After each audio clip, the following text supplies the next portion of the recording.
So the election is well and truly upon us. It looks like it's going to be a bit of a squeaker and the stakes could literally be no higher. So what to do? Should one vote with one's conscience? Or vote tactically? What if I told you you could do both?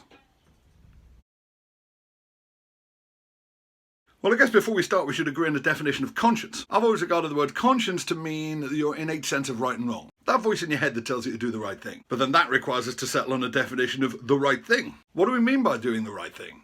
Is it the thing we do with the noblest intentions and the purest of motivations? Or the thing that has the most beneficial possible outcome for the most people? I'm very much of the opinion that it's the latter. Might be a bit controversial, I suppose, but here's the thing. Pure motives and noble intentions don't actually benefit anybody except you. If you do something with the best of intentions and the purest motives that nonetheless has a disastrous outcome, then great, you get to sleep well at night knowing that your principles are unsullied, but everybody else is kind of screwed. You see, nobody else benefits from your principles. Nobody else benefits from your motives. The only thing which actually affects anybody else, positively or negatively, is your actions. I would suggest that what determines whether a course of action is good or bad is not the motives behind it, but the consequences of it. And this is why tactical voting is voting with your conscience. The most conscientious thing you can do is to look at the lie of the land in your own constituency, which is after all the only place where your vote will be counted, decide what's the most desirable outcome just in that constituency, and then vote accordingly. Now, what exactly that desirable outcome is, I leave entirely to you.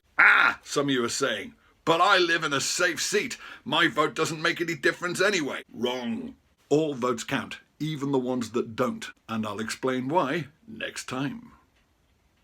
This video was made possible by the supporters of my Patreon project, who help me make fun things while receiving great perks and rewards. If you enjoyed it, why not follow the link and join us?